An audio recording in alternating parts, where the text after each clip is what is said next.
o está esta opción y no está metionina, marquen homocisteína macerina. Allí, en la síntesis de cisteína, necesitamos fosfato de piridoxal. Entonces ahora podemos pasar, acuérdense, síntesis de aminoácidos esenciales, no lean, ni por si acaso, ni miren luego. Entonces ahora podemos pasar a la síntesis de los derivados nitrogenados. Entonces, esto sí tienen que saber más o menos, no necesariamente toda esta lista, pero sí los que vamos a ver. Sí o sí tienen que saber cuáles son los precursores. Síntesis de hemo. El grupo hemo, que está presente en muchas moléculas, en muchas enzimas, la principal, la hemoglobina, y después están los citocromos, la cadena transportadora de electrones, etc. Es una vía que inicia en la matriz mitocondrial, inicia en las mitocondrias, después continúa en el citosol y vuelve para terminar en la matriz mitocondrial. Los precursores de hemo. Los precursores de hemo son glicina y succinilcoenzima A. ¿Dónde producimos succinilcoenzima A? En el ciclo de Krebs. Precursores de hemo, glicina y succinilcoenzima A. ¿Y dónde sintetizamos hemo? En primer lugar, prácticamente un 90% en la médula ósea, en las células de la línea eritropoyética. Y el 10 a 5% restante a nivel del hígado, donde se sintetizan hemo para los citocromos, la oxidornitrosintasa, las catalasas, la mioglobina, etc. Precursores de hemo, glicina, succinilcoenzima A. Empiezan las mitocondrias. ¿Cómo empieza?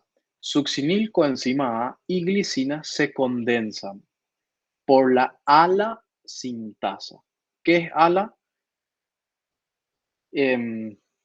Delta aminolebulinato.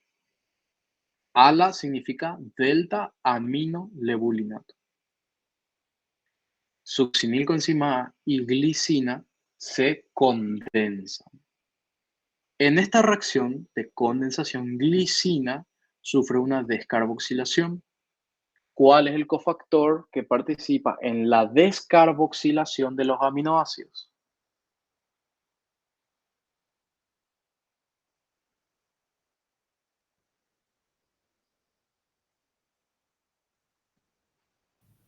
Biotina.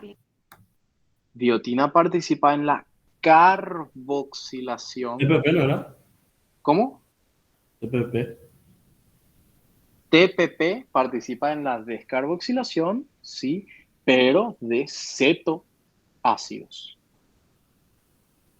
no de aminoácidos. Biotina participa en la carboxilación de ciertas moléculas como algunos cetoácidos. TPP, tiamina pirofosfato, participa en la descarboxilación de cetoácidos. ¿Y en la de aminoácidos? ¿Qué van a marcar entonces? ¿No saben, no se acuerdan? Están todas las opciones. ¿Cuál van a marcar? PLP. PLP, fosfato de pirioxal. Aquí, cofactor de la ala sintasa, PLP, fosfato de pirioxal. Succinilcoenzima y glicina se condensan por la delta aminolebulinato sintasa dependiente de fosfato de pirioxal y se forma delta aminolebulinato. Sale de las mitocondrias y dos moléculas de ALA se condensan entre sí para formar porfobilinógeno. Ahora, imagínense que están entre 4 personas y van a jugar Yapeyú, ¿verdad? ¿Qué es lo que ocurre? Las 4 personas ponen la mano con la palma arriba. Las 4 personas ponen las palmas iguales. La palma hacia arriba. Eso ocurre en primer lugar. 4 unidades de porfobilinógeno por la porfobilinógeno desaminasa se unen de forma simétrica. Las 4 palmas hacia arriba. Pero ¿qué ocurre? Por la uroporfirinógeno 3 sintasa, una de las palmas se da la vuelta. Si vemos acá, AP, AP, AP, PA. Esta molécula de porfobilinógeno se dio la vuelta. En vez de poner la palma hacia arriba, puso la palma hacia abajo y las otras 3 palmas están hacia arriba. ¿Ok? del aminoglucinato sale de las mitocondrias, 2 alas se condensan para formar porfobilinógeno.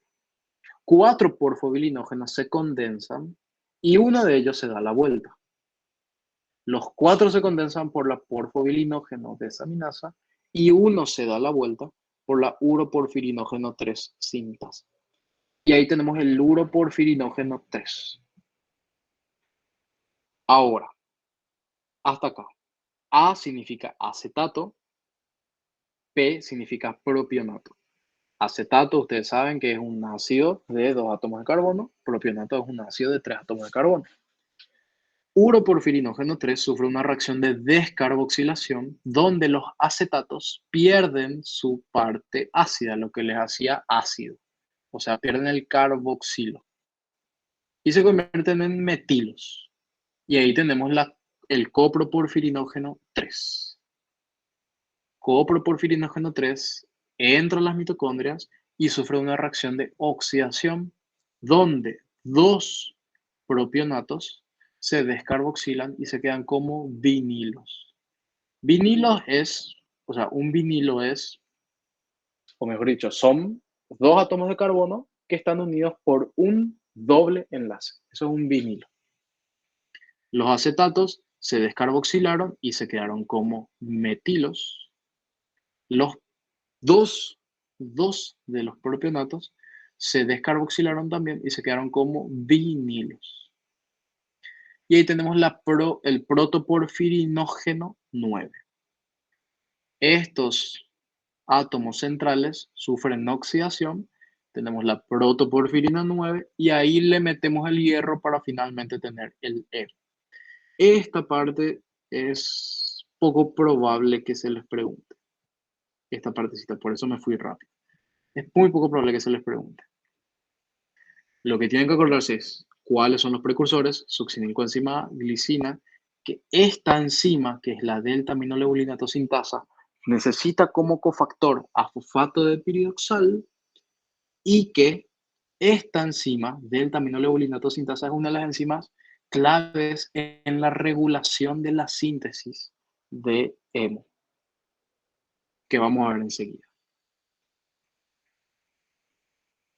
Entonces, en el hígado, solamente en el hígado, esta reacción de condensación de succinilcoenzima A con glicina es inhibida por hemo.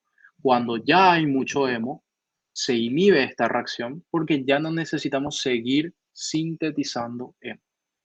El hemo también inhibe la salida de ALA al citosol. Si delta-aminoleuculinato no sale al citosol, no se continúa la síntesis de hemo.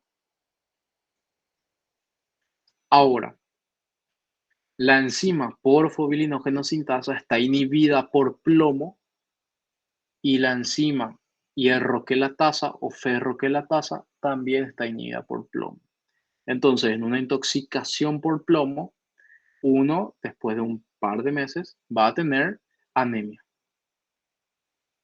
Porque no va a poder sintetizar hemo, no va a poder sintetizar hemoglobina, los eritrocitos no van a tener hemoglobina, no va a haber transporte de oxígeno a nivel de la sangre. Anemia. Entonces, esta inhibición por hemo solamente ocurre a nivel hepático, no ocurre a nivel de los precursores eritroides.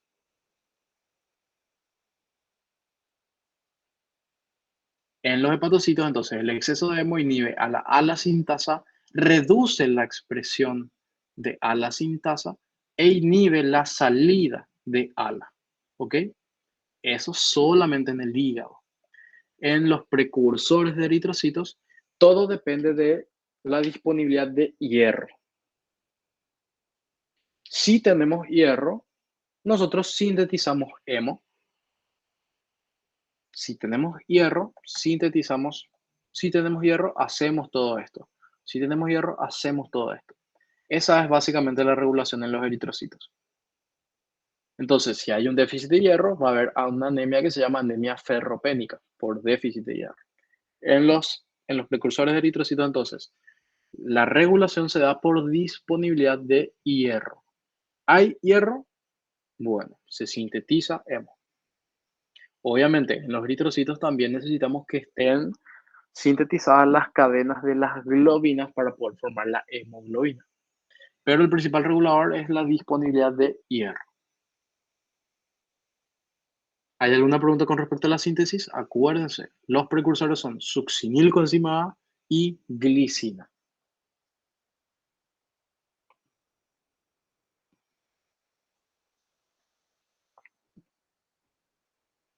Si se les pregunta por el precursor nitrogenado de hemo, obviamente solo tienen que marcar glicina. Entonces ahora podemos hablar de lo contrario. ¿Qué hacemos cuando ya utilizamos el hemo y necesitamos degradar el hemo? En primer lugar, la primera enzima es la hemooxidasa, que oxida el hemo y lo convierte, abre el ciclo, aquí actúa y abre el ciclo de hemo, este anillo de protoporfirina. Esto lo abre y genera biliverdina. Es la única reacción endógena que genera monóxido de carbono como subproducto. Biliverdina se reduce a bilirrubina y bilirrubina ya por enzimas microbianas se reduce a urobilinógeno. Urobilinógeno puede seguir dos caminos. Puede irse hacia el intestino grueso o puede irse hacia las vías urinarias.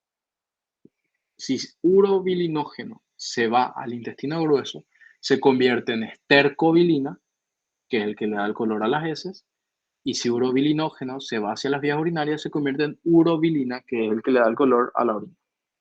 Urobilinógeno, estercobilina y urobilina son llamados pigmentos biliares. Hemo se oxida por la hemoxidasa generando monóxido de carbono, se convierte en biliverdina que se reduce a bilirrubina. La bilirrubina, acuérdense de la bilirrubina porque se suele preguntar. Vamos a ver enseguida qué se suele preguntar. Bilirrubina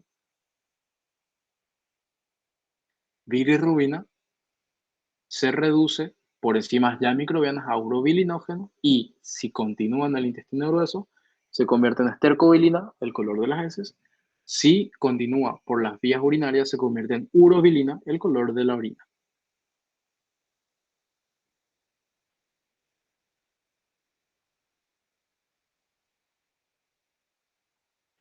Ahora, ¿por qué les digo bilirrubina?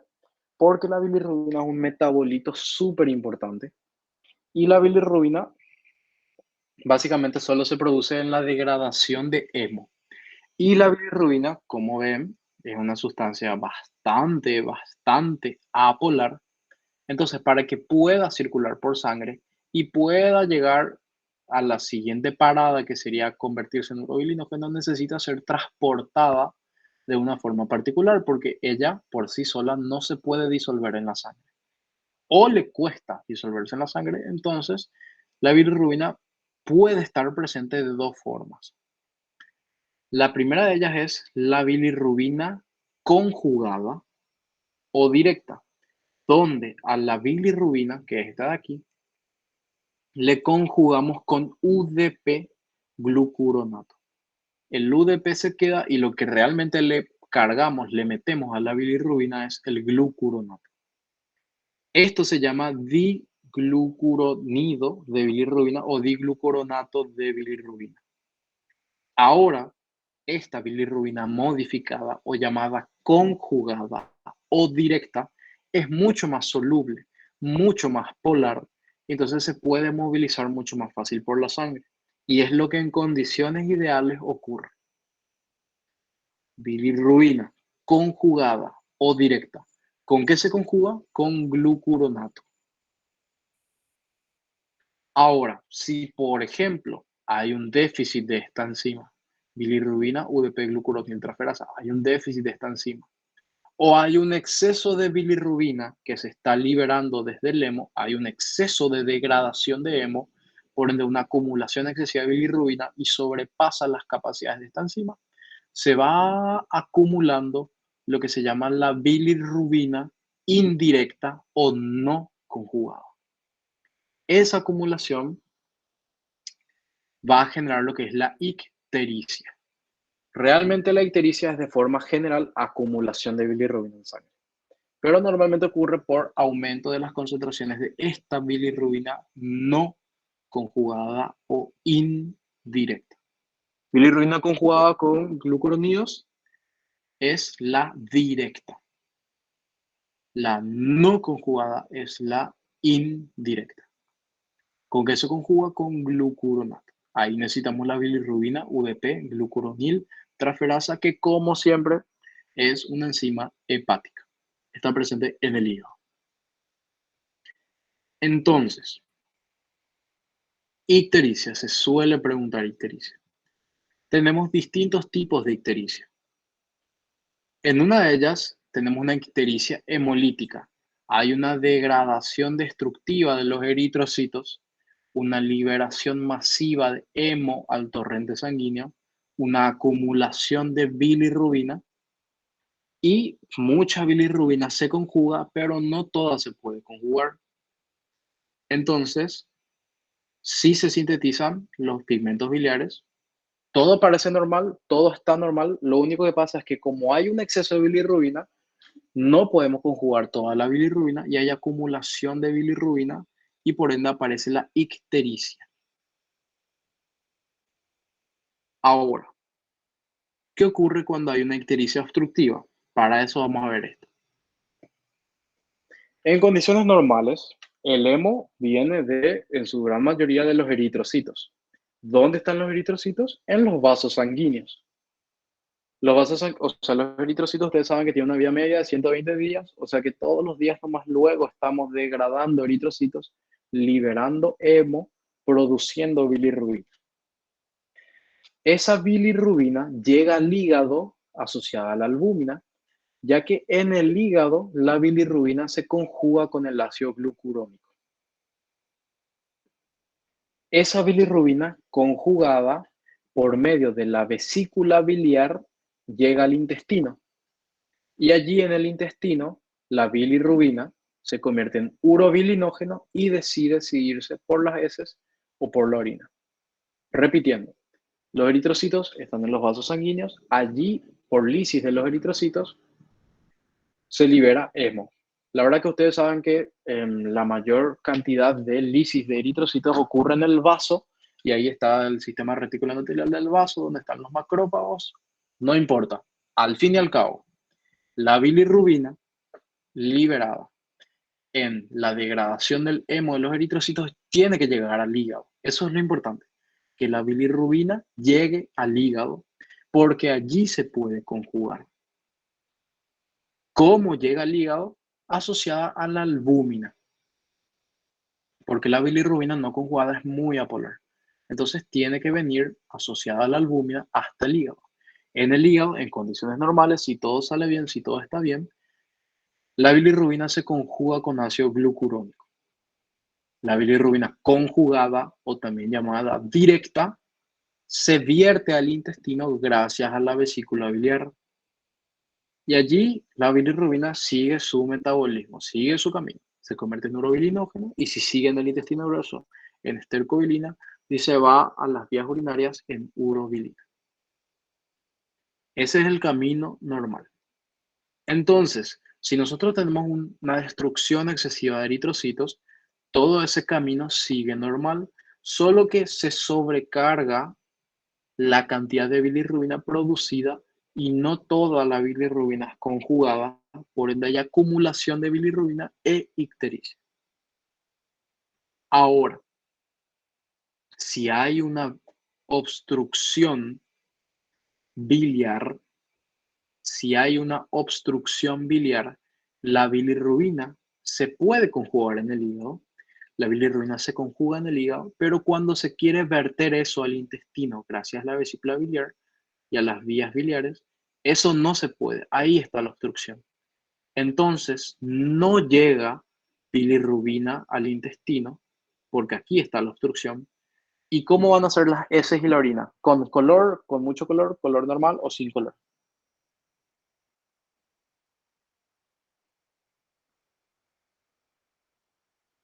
No llega luego al intestino la bilirrubina.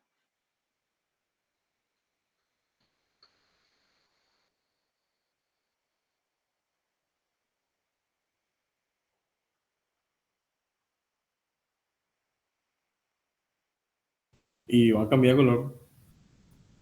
¿Va a tener color o no va a tener color?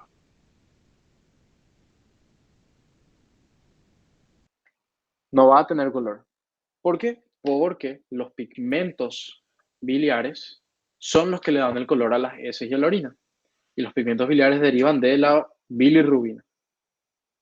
Si no llega bilirrubina al intestino, no se forman los pigmentos biliares y las heces se llaman acólicas. Y la orina también. No tienen color. Eso ocurre en la ictericia obstructiva. En la ictericia hepatocelular hay un problema en esta enzima. No podemos sintetizar bilirrubina conjugada. No podemos sintetizar el diglucuronato de bilirrubina. Entonces, la bilirrubina no puede llegar al intestino, las heces tampoco tienen color y la orina tampoco tiene color. Esos son los tres patrones más importantes de ictericia, dependiendo de cuál sea la razón de la ictericia. Ictericia, entonces, acumulación de bilirrubina. En condiciones normales, la gran parte de la bilirrubina en el hígado se conjuga con el diglucuronato. Y eso va al intestino y sigue su camino. Si tenemos acumulación de bilirrubina, se va acumulando también la bilirrubina no conjugada o indirecta. ¿Hay alguna pregunta acá con respecto a hemo?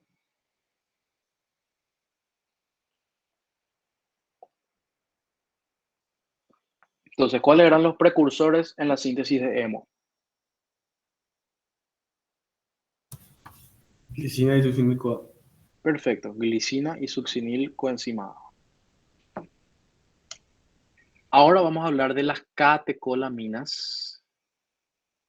En primer lugar, cuando nosotros estamos, de manera general, cuando nosotros estamos sintetizando derivados de aminoácidos, una de las reacciones más particulares o más características es la descarboxilación de aminoácidos, que como dijimos necesita de PLP. Entonces, la reacción característica, se puede preguntar también de esa forma, la reacción característica en la síntesis de derivados de aminoácidos es la descarboxilación de los mismos que necesita de PLP.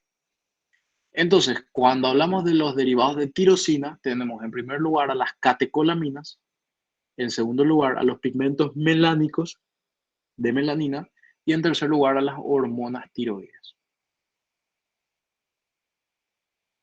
Para sintetizar derivados de tirosina, lo primero que le ocurre a tirosina es una hidroxilación. Tirosina es un aminoácido aromático. La hidroxilación de un aminoácido aromático tiene como cofactor a tetrahidrobiopterina. Y así se convierte en dihidroxifenilalanina. Dihidroxifenilalanina se descarboxila. Como es la descarboxilación de un derivado de aminoácido, es muy probable, aquí no dice, y no recuerdo específicamente si en los libros decía, pero es muy probable que tenga como cofactor a fosfato de piridoxal. Muy probable. Y generamos dopamina. Dopamina se hidroxila, pero esto no depende de tetrahidrobiopterina. Tetrahidrobiopterina habíamos dicho que participaba solo en 3 reacciones y esta no es una de ellas.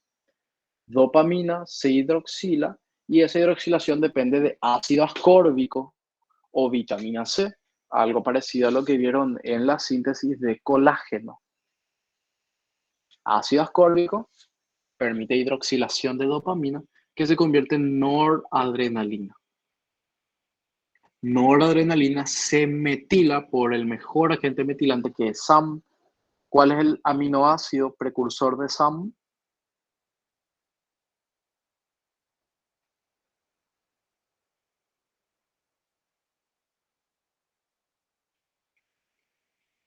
Su nombre dice Metionina. metionina. ¿Cómo se llama el ciclo por el cual metionina puede formar SAM? Trampa de metilo no era. Esa es una partecita específica del ciclo. Ciclo de metilo activo. Ciclo de metilo activo que depende de la trampa de metilos. ¿Y cuáles eran los cofactores que necesitamos allí en la trampa de metilos? Vitamina B12. Perfecto. O cobalamina y Tetrahidrofolato. Tetrahidrofolato. Tirosina entonces se hidroxila por la tirosina hidroxilasa dependiente de tetrahidrobiopterina en DOPA, hidroxifenilalanina. Se descarboxila, probablemente participa fosfato epidioxal, voy a buscar y les voy a avisar en el grupo, y se genera dopamina. Dopamina se hidroxila, pero no dependiendo de tetrahidrobiopterina, sino que depende de AC.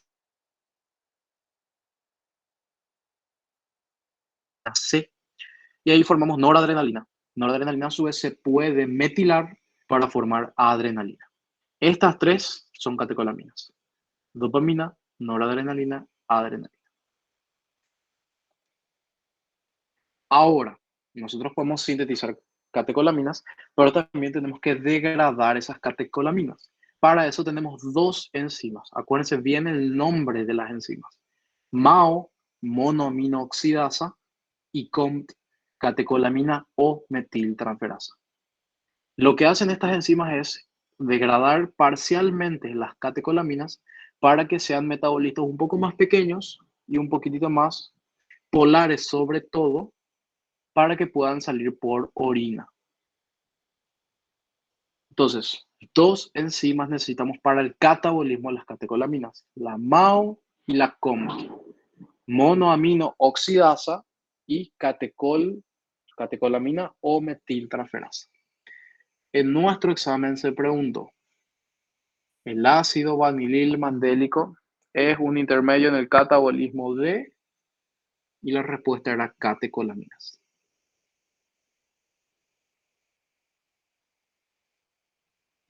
Catabolismo de catecolaminas, MAO, COMT, y por si acaso se excretan por orina en la forma de ácido vanilil mandélico y ácido homovanílico. Por si acaso. Después tenemos la síntesis de serotonina. El aminoácido precursor de serotonina es triptófano. Triptófano, por la triptófano hidroxilasa que depende de tetrahidrobiopterina, se convierte en 5-hidroxitriptófano. 5-hidroxitriptófano ahora va a sufrir una descarboxilación para convertirse en serotonina. Si mal no recuerdo, esta carboxilación también dependía de fosfato epidioxal. Voy a ver y les voy a confirmar, pero estoy 95% seguro de que sí también dependía. Entonces, acuérdense, básicamente, descarboxilación de aminoácidos asocian casi siempre con fosfato epidioxal, a no ser que se les diga: esta reacción no necesita fosfato epidioxal. Entonces, para sintetizar serotonina a partir de triptófano, lo que hacemos es hidroxilar y descarboxilar. Y ya está. Serotonina también se cataboliza, como las catecolaminas, por MAO y por COMT. Después tenemos la síntesis de creatina. Para la síntesis de creatina necesitamos arginina y glicina. Para la síntesis de creatina necesitamos arginina y glicina. Arginina viene y le da una parte de su molécula a glicina, se libera ornitina y se queda esto que se llama guanidinoacetato. Guanidinoacetato se metila y allí ya se forma la creatina. Precursores de creatina, que es lo que se les puede preguntar: arginina y glicina. Acuérdense, si nosotros consumimos una dieta muy rica en proteínas, o si aumentamos la cantidad de proteínas en nuestra dieta, va a aumentar la creatinina en orina.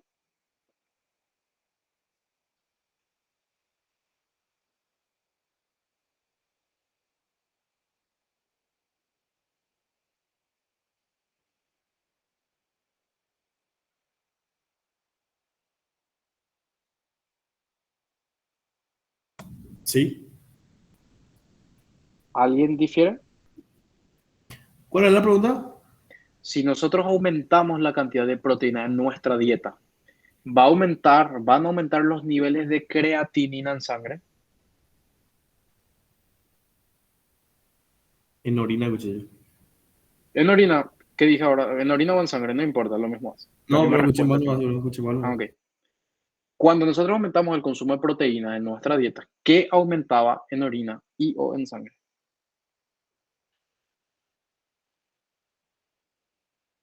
¿Qué aumentaba? ¿Cómo se excreta ese exceso de nitrógeno? Urea. Urea y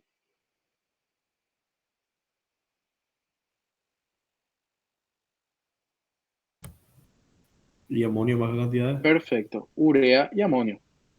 ¿Aumenta la creatinina entonces?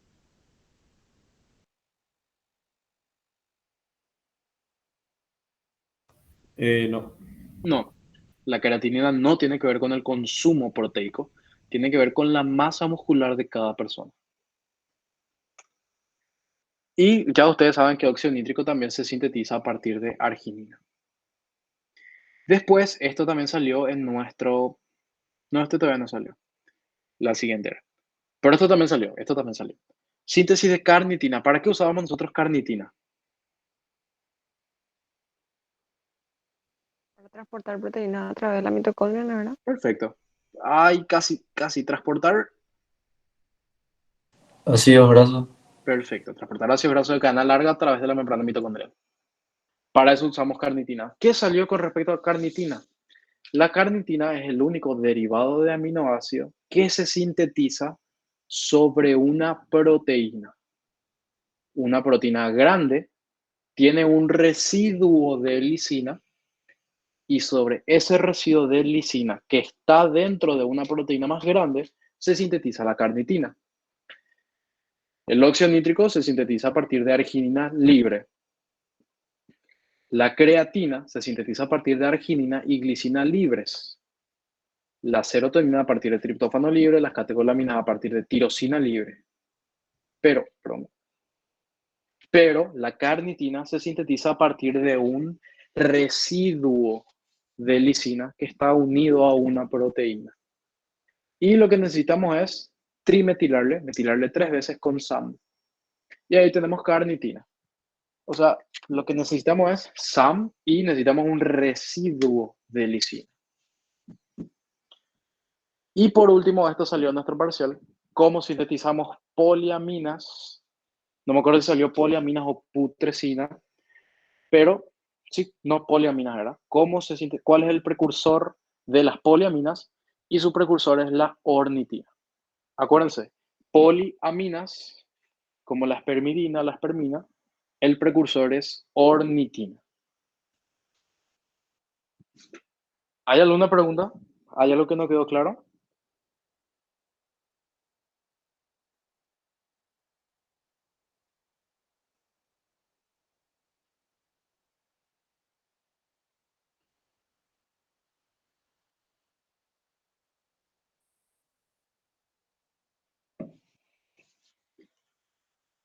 Esta enzima, la descarboxilasa aminoácidos aromáticos, sí también depende de fosfato de piroxal. Y esta, descarboxilasa aminoácidos aromáticos, sí también depende de fosfato de piroxal. Ahora busqué. Descarboxilación de aminoácidos, fosfato de piroxal.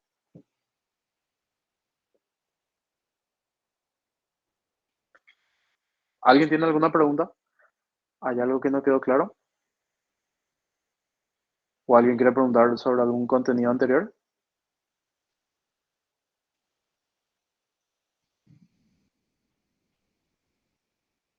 Si no, terminamos.